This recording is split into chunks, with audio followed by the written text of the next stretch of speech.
भेजने से इनकार कर दिया है। प्राइम मिनिस्टर ट्रूडो सिर्फ जहाज का मामला ही नहीं, काफ़ी ह्यूमिलिएट हुए। सैडली मुझे बड़ा दुख होता है कि मेरे देश के प्राइम मिनिस्टर जस्टिन ट्रूडो को भारत में ह्यूमिलिएट होना पड़ा, लेकिन अनफॉर्चुनेटली वो कनाडा में भी काफ़ी ह्यूमिलिएट हो रहे हैं। इस वक्त कनाडा में भी उनका अगला इलेक्शन जीतना काफ़ी मुश्किल दिख रहा है, इसलिए कि उनकी जो पॉलिसीज़ हैं वो कोई इतनी अच्छी नहीं है, इकोनॉमिक पॉलिसीज़ भी इतनी अच्छी नहीं है। खालिस्तान के इशू पे भी बहुत रफ डायलॉग हुए। कि G20 इजलास होता है और वहाँ कैनेडियन वज़ीर-ए-आज़म को मुलाकात के लिए मुनासिब वक्त नहीं दिया जाता है भारतीय हुकूमत की जानिब से। बिजी स्केड्यूल का कह के उनकी जो मुलाकात है ये नहीं रखी जाती है। जहाज़ की आपने बात की, वाक़ई बड़े शर्म की बात है। हम यानी कैनेडियन और कनाडा G7 का हिस्सा है। G20 तो ज़रा बाद की क्लब है, हम G7 यानी जो richest 7 countries of the world का हिस्सा हैं और हमें इस पे फ़ख्र है। हम उसका जायज़ हिस्सा बनते हैं। हमारा बहुत रिसोर्सफुल और खूबसूरत देश है कनाडा, मगर प्राइम मिनिस्टर ट्रूडो ने हमें काफ़ी एम्बैरस आजकल इंटरनेशनल स्टेज पे कर रखा है। और फिर ये जहाज़ वाला जो वाक़या हुआ, तो इससे तो वाक़ई हमारे G7 पे क्वेश्चन मार्क लग गया कि भई ये कैसे G7 के लोग हैं। यही सारा मामला है जिस पर हम देख रहे हैं कि कनाडा और भारत के दरमियान इख्तलाफात दिखाई देते हैं, लेकिन ये इख्तलाफात किस जानिब जा सकते हैं, क्योंकि बहुत सारे इंडियंस इस वक्त कनाडा के अंदर मुख्तलिफ जगहों पर जॉब्स कर रहे हैं। अब बहुत बड़ी इन्वेस्टमेंट जो है कनाडा की भी भारत के अंदर मौजूद है, तिजारती मिशन भी भिजवाए जाते हैं, लेकिन अब मना कर दिया गया है। कनाडा के इंडिया के साथ खालिस्तान के इशू पे भी बहुत रफ डायलॉग हुए। बहुत इसमें प्राइम मिनिस्टर ट्रूडो की अपनी जो वोट बैंक जो यहाँ का है, उसकी जो पॉलिटिक्स है, उसका भी बड़ा हिस्सा है और उसको कनाडा के अंदर काफ़ी क्रिटिसाइज़ किया जा रहा है। कनाडा की ऑपोज़िशन पार्टी भी कर रही है, कनाडा के सिविल लिबर्टीज़ के ग्रुप्स भी कर रहे हैं। तो हमारे कनाडा में ये चैलेंजेस तो हैं, बिलाशुबा हैं। जहाज़ से लेके प्राइम मिनिस्टर ट्रूडो की जो स्टूपिड पॉलिसीज़ हैं, मैं साफ कहूँगा स्टूपिड पॉलिसीज़ हैं, बहुत सारी, उनका काफ़ी अमल दखल है। लेकिन बहरहाल after all we are Canada और कनाडा में हम अकाउंटेबिलिटी भी कर सकते हैं। हम कर रहे हैं अपने प्राइम मिनिस्टर की accountability and we will keep doing that. बिल्कुल। और सर वो जो कॉरिडोर है ये तीनों मिलके बना रहे हैं, यूरोप, मिडिल ईस्ट और इंडिया, उसको आप कैसे देखते हैं? देखिए, बड़े ये सीरियस किस्म के स्टेक होल्डर्स हैं। ये बातें करने वाले लोग नहीं हैं।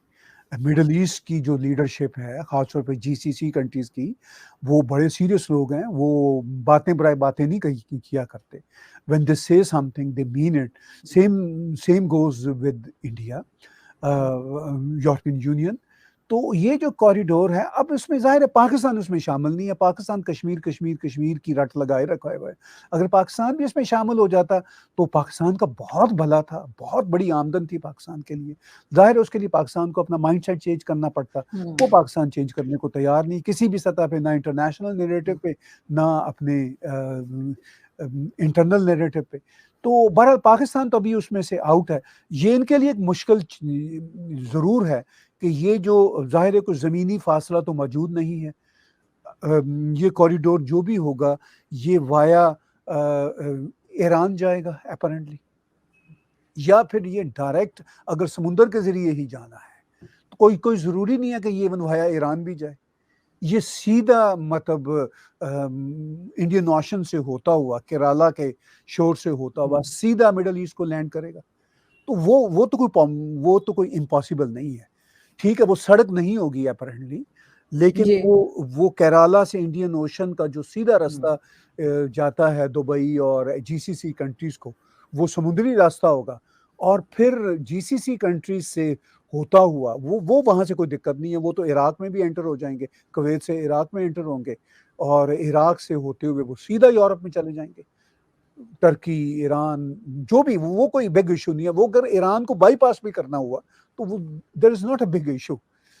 तो वो तो कुवैत से इराक को सीधी सरहद जाती है और इराक से आगे वो मिडल ईस्ट से होता हुआ यूरोप को चला जाएगा। और देखिए, यूरोप से अमेरिका या कनाडा तक का जो कॉरिडोर है, वो तो फिर समुद्री कॉरिडोर है। मैं एक दो पाकिस्तानी जो इंग्लैंड में थिंक टैंक के बड़े बड़े जुगादरी लोग हैं, वो इस पे ही बहस कर रहे हैं कि जी देखिए ये बड़ा ही फनी सा है कॉरिडोर, ये कैसे होगा जब तक पाकिस्तान में से नहीं गुजरेगा।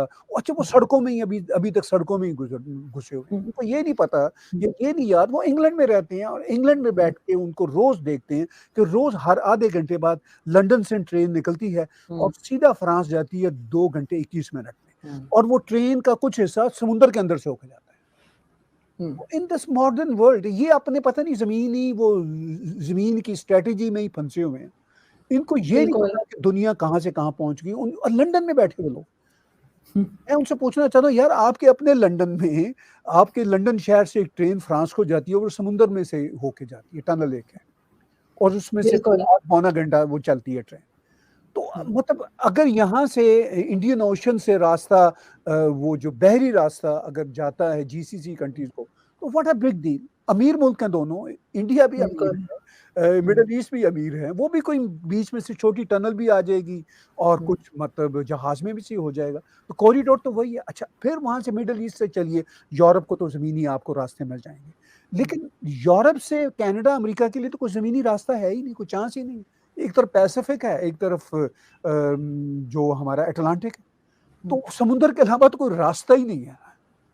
इवन हमारे कनाडा के अंदर न्यूफीलैंड के हमने नॉर्थ में जाना हो एक ही देश के अंदर, तो हमारा रास्ता ही नहीं है समुद्र के अलावा कोई।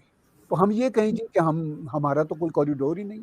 वी हैव अ कॉरिडोर जिसमें हम देश के एक सूबे से दूसरे सूबे तक जाते हैं। तो हमारा पाकिस्तानी माइंडसेट को ना, ये जो भूल भुलैया है ना अपनी ज़हनी, इससे निकलना होगा। ये कॉरिडोर से मुराद एक सड़क बस ले रहे हैं, सड़क बनाई जाओ।